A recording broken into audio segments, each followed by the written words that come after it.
That was kind of cool. Nice and hot. Okay.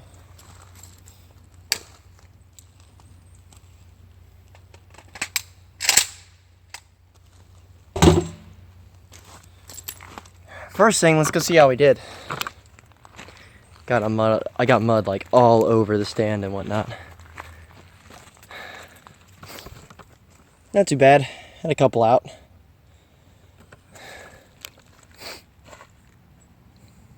Did more shooting in the center than anywhere else. Okay, so 3 out. Closest barrel is at like 7 yards. And the furthest one is at about 15. So, not too bad. Alright, so let's have a talk. What's happening, guys? I'm a regular guy with the Regular Guy Firearms channel. Thanks for watching. Okay, so what's kind of crazy is that I was on the 30 caliber sauce for AKs for a while, and most of the reason why I was up there was because of the whole supply thing, like magazines and whatnot.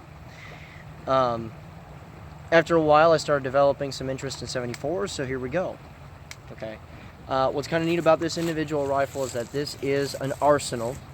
And what's neat about this particular model of Arsenal 74s is that it features quite possibly the very best folding stock that is out.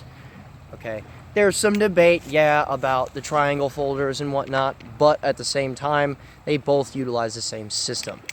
Now, what makes this different from other AKs and whatnot is the particular folding stock system on it. Now we see a lot of hinging things where you're like pushing down or pulling up or squeezing things, like the Ace folders where you have to do like this pull up, press down method and then rotate the stock around.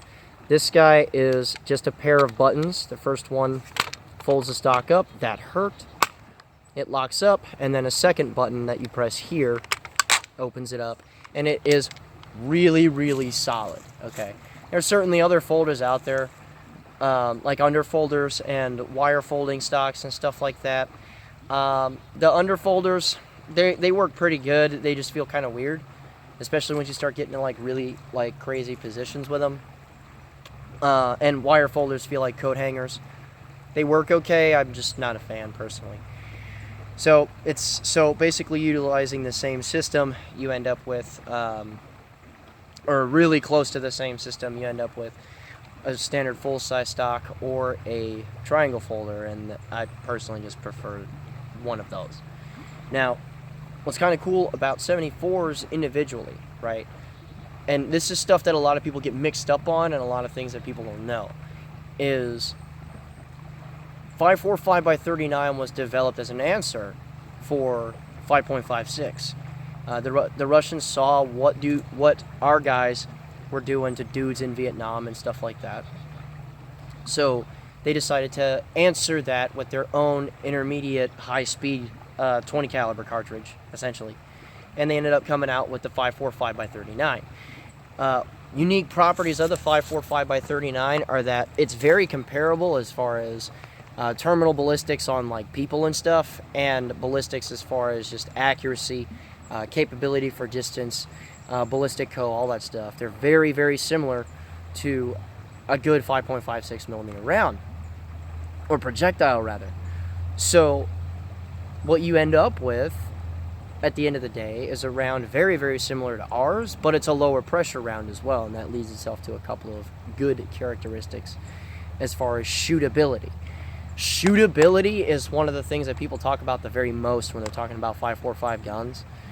And a lot of times it's misconstrued that it's because of the freaking huge brake or combat brake that are usually shipped with these type of guns.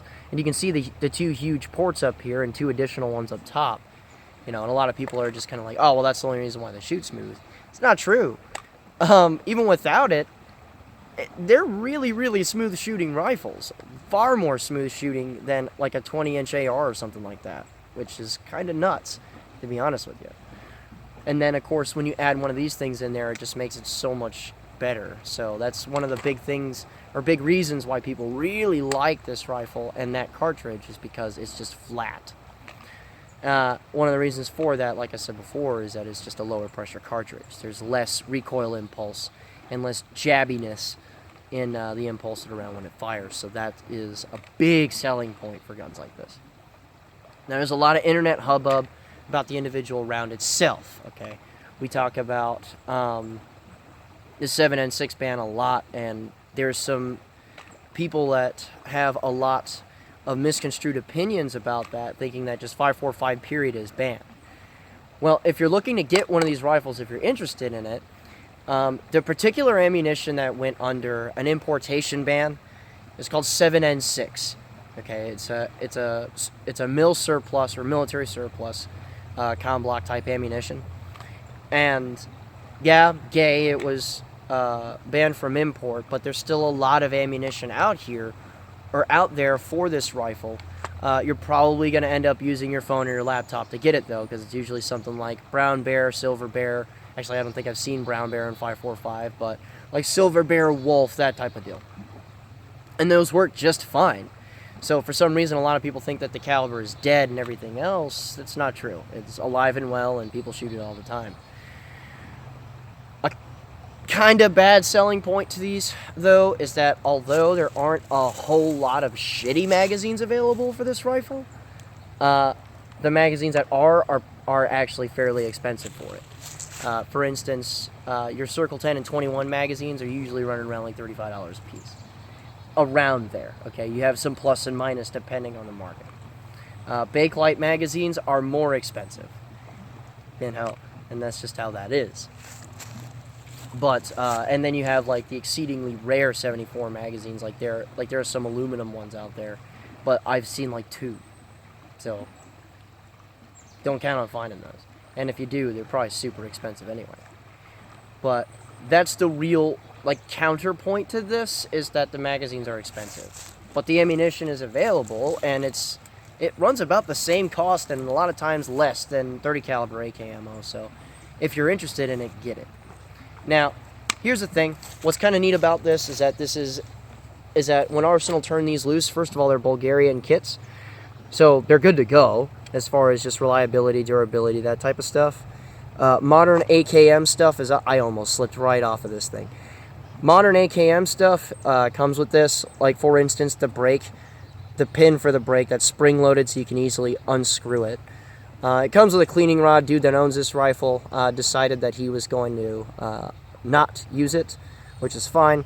A 90-degree gas block, which it eases up a little bit on internal wear and of the gas ports, really. It doesn't come with an Ultimac, but it is something that can be easily swapped out. That's a big plus about this rifle, is that standard AKM furniture works on it. Okay, and then as you slide further back, you don't end up with a Krebs, you end up with a standard AK safety, which is totally fine.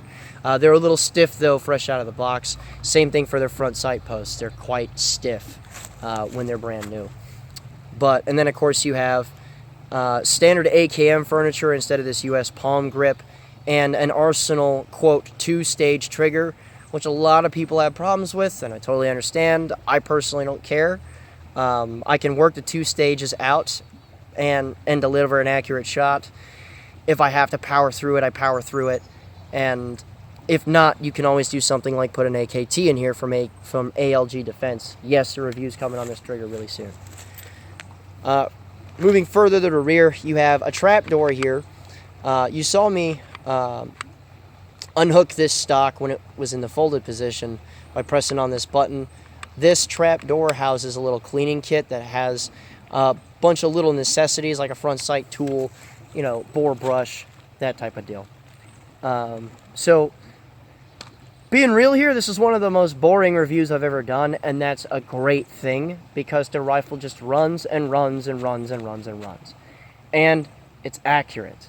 So, really, that's it. The only other thing that I would note is that the load for this guy is a little more shallow than 30 caliber guns, because 30 caliber guns require just a little bit more of a rock, to where you'll be coming in a little bit steeper. If you try that, you'll get it stuck pretty much, or you'll just overshoot, miss things, that type of deal. So it's got a pretty shallow lockup, but that's a training issue, and that's something that you can pretty easily get over with some dry practice.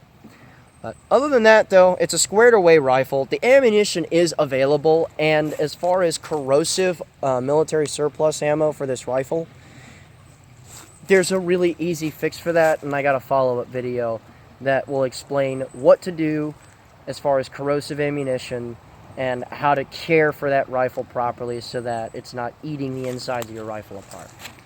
Makes sense? But with that being said, if you have any questions about the 74 type rifle or this particular product, go ahead and throw that in the comments box below. I try pretty hard to answer questions. You guys can understand that life is a little busy for me right now. But, you know, and give me your experience on the 74. Am I high?